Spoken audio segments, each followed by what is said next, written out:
It is a short week for the Ducks. They are hosting Michigan State coming up on Friday here on The Fan. 6 o'clock kick, and so that means we have Dan Lanning a day early. I believe Coach is on the line. Coach, can you read us? I got you. It's kind of quiet. I can hear you all day. Fantastic. You hear the studio applause there, the live studio audience? I love it. How's your day? It's going good. How are you guys doing? Good. We're watching baseball. Are you, I know you're a Chiefs guy. Are you a Royals guy? Yeah, I wish I followed them a little bit closer. I know they're playing right now. And what's the score of the game right now? 2-1 in the 7th. They're winning. All right. I love it. Yep. I've never done a great job of paying attention to baseball. You know, they'll sometimes leave you a little bit excited for, but they've had a couple good runs in my lifetime. Yeah. Did you play baseball when you were younger? Yeah, right around until the curveball showed up. You know, played it probably right until like 7th grade. Yeah. You were like Joe Boo, couldn't hit a curveball, huh? Yeah, I don't know. Didn't have the same passion for that sport as I did for like basketball and football. I got you. Well, did you call Xfinity and threaten to move your internet? I didn't. No, I lost track of time, but didn't. But maybe everybody else did, right? I hope so. That's the key. Yeah, that's what you want to do. We started a movement, Coach. That's all. I just want everybody else to do the work, right? Like if everybody else could do the work, get it done for the rest of us, that'd be awesome. Yeah, you reap all the rewards. I mean, it's. I'm assuming at this point, like when you're this deep into the season, is it just all consuming at this point? I mean, my guess is there's just not room for pretty much anything else, including Xfinity wars. Hour and 15-minute Xfinity calls. Yeah, not a lot of time to be on hold right now this time of year. No. What changes on a short week? I mean, what gets squeezed? Yeah, Monday. Monday just kind of gets removed, and you just kind of skip Monday and say, okay, we're going Tuesday, Wednesday, Thursday, Friday, right into the game. So we just kind of take Monday and pull it out, make a couple adjustments to some of the other days. You work a little bit longer on Sunday and Monday night as a coaching staff, and no business reinventing the wheel this week, but trying to have a couple wrinkles, and then you prepare for this a little bit in advance. Before you get to this week, you kind of say, okay, we know that we're going to have a short week this week, so what can we rep that maybe we don't show in the last game or things like that. How much does your people always make such a big deal about adjustments week to week, but your scheme is your scheme, but how much individualized, how much of an individual game plan does each team get versus kind of the core of what you guys do? It depends a little bit on the plan. I would call us a game plan oriented team. We certainly plan for each team differently based on strengths and weaknesses, and would like to think that that's going to show up a little bit. There are some of the things that you would call your staples that you're always going to have, but it might be, hey, we're going to run this play, but how we run it against this team will be different, So we're probably kind of a combination of both, where we have some things that show up that are new for a certain team that we're playing, and then there's some things that you've probably never seen from us before that'll show up in this game. You get it to a big comfortable lead at UCLA. I mean, you're on your way to a 35-3, halftime lead. You have the unfortunate interception, but game never really felt in doubt. When you have a lead like that in the second half, is there any thought to you play it maybe a little more close to the vest, is to not put things on there, or does that not enter the thought process at all when you're in the middle of a game? No, that's certainly part of a conversation of, okay, we have something dialed up and ready, but do we need to use it yet? Yeah, that certainly comes up. I don't know if there were a bunch of things that were like, oh, I'm itching to call this, and we want to wait and save it, moments. Usually if you have a bullet in the chamber, you use it. But, that certainly happened a couple of times this year where we felt like a game was in a certain spot, and we'll ask the question, hey, we want to utilize this, and usually the answer will be no, not if we don't need it, I mean, the defense was dominant all 4 quarters. Offense rolling in the first half. Second half, it just couldn't quite sustain drives, didn't quite click. What was the difference between first half execution and second half against UCLA?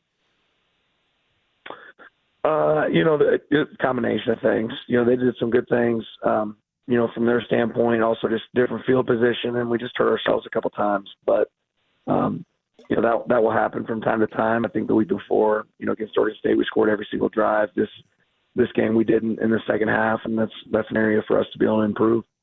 This is Dan Lanning of Oregon. What's Michigan State best at?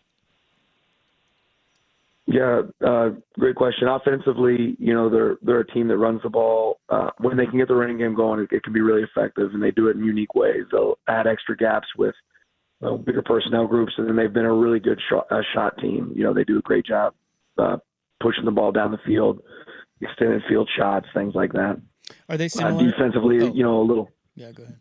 You're good. Yeah, no, defensively, they're kind of a field under team. So you're going to have the bubble to the field, but they present a lot of different looks and pressures out of those looks. So something we have to be prepared for. Are they similar to Oregon State because of Jonathan Smith? Yeah. There's definitely some similarities there, especially offensively. Defensively, a little bit different, but certainly some similarities there. I wanted to ask you about in your coaching travels, or maybe when you were at Georgia, did you ever have a group of pass catchers like you have now at Oregon? I don't know. Probably, yeah. I mean, I think we have a really solid group here right now, a really talented group, and I've been a part of some really talented teams too that had a talented group also. So yeah, I think we've had some similar guys. Each guy's different. Each guy has different strengths and weaknesses, but I really like the group that we have right now. Yeah, I mean, we've been doing this for almost 20 years, and I mean, Oregon has had phenomenal quarterback play, phenomenal running back play, still have that. But from a receiver standpoint, this is the best that we've seen in 20 years. You just don't get a lot of big NFL guys, and it feels like this room is different.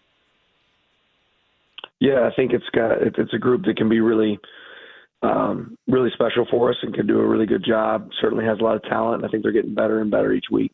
I mean, isn't that kind of the difference? Like you said, you've been at big time programs, and you Alabama, Georgia. I mean, the two biggest in the country.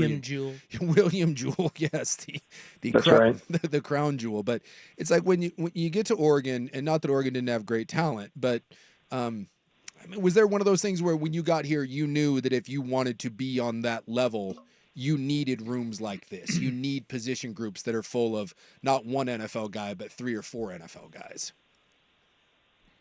Well, I said to our coaching staff just the other day, more than just wide out, I said, asked them who the greatest coach of all time was. And there's a lot of different, names that come out, but people start mentioning like John Wooden or Gino over at UConn or, Belichick, whoever that might be, Nick Saban. And I said, you know what all those people have in common?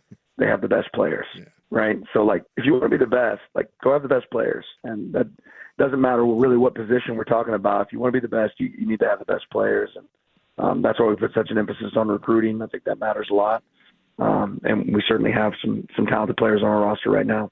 One of my favorite things is we had when Chip was here, they were playing LSU in the opener, and LSU got him pretty good.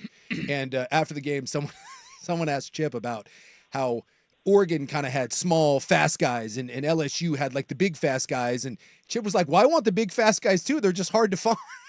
So I'm not trying to get little and small. I want big and fast. It's just, it's hard to find.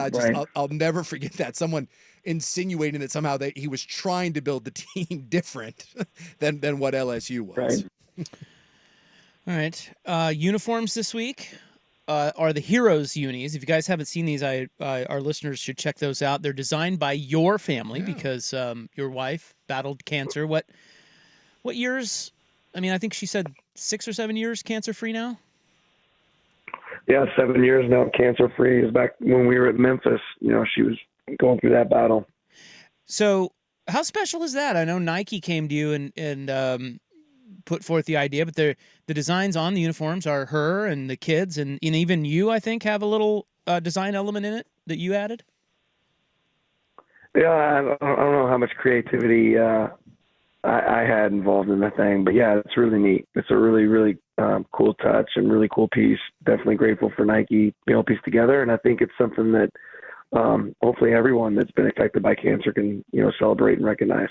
Yeah, and I assume you guys keep a set of those? I don't know. I hadn't thought that far ahead. Kind of focused on winning the game here first. Oh, That'll be the best icing on the cake. yeah. You don't like talking about uniforms, I know. But Yeah.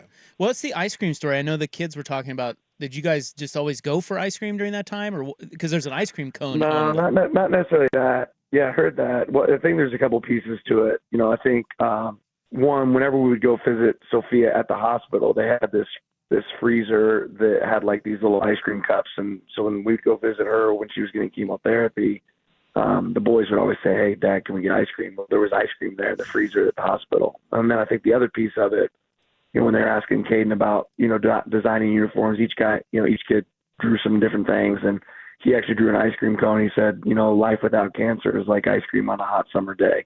Oh. So I think kind of all those things tied together and made that pretty neat deal. And if you look at the ice cream cone, it's kind of cool because it's the waffle cone, right? Which obviously is a reflection of Nike and the waffle shoes. Yeah. So Okay. all those things kind of tie back together. Yeah. Pretty neat. It is cool. You guys should check out the video. They put out a 4 or 5 minute video on it, on the making of those. Now, I have one other non-football-y question for you. The colors of your Sharpies on your collar. Last week you had, I think you had red and black, but sometimes they change. Like, what's the significance of the colors? What do they mean? The colors don't mean anything. I'm looking for 2 fine point Sharpies that I can use to make notes during the game, and usually not black, but I think last week it might have been red and black. I'm not sure. Okay. I usually like a red and a blue one, but that means you have to go to the office and look and see if you can find one. And I don't think I had a red and blue one this past week, so I think it was different colors. You don't have a Sharpie coach, like a get back coach? You can't. Somebody can do that for you. You can't fetch. I grab my own Sharpies. Yeah, just grab my own Sharpies. So I'll do a better job looking before this week. Blue collar. Man of the people. How long we letting the beard grow? My wife made me trim it yesterday. She said it was a little too big. So okay. Good question. Yeah, it should be a little bit shorter next time. It's not crazy short. I was thinking like ZZ Top, something like that. You and should. I think she vetoed that. Yeah, so they always it's do. now a little bit tighter. It's not like 5 o'clock shadow, but it's not quite as. I guess it was getting big, and I didn't even realize it. Okay, a little white in there too. I noticed. I mean, not to. A lot of white. That's coming fast.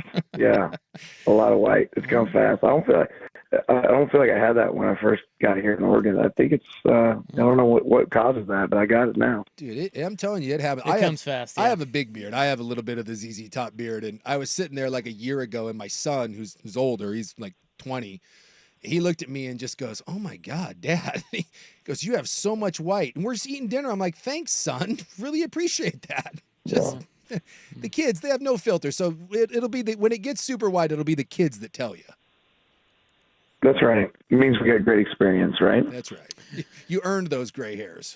Have a great game on Friday. Thanks for coming on early, and we'll talk to you next week. Appreciate you guys. Have a good one. All right, you too. That is the coach, Dan Lanning, every week on our show. He is brought to you by... He's in Big Ten mode right now. I think he is, yeah. He's brought to you by Unitas Community Credit Union. Like a coach's playbook, Unitas has a winning strategy for your finances. You, us, Unitas.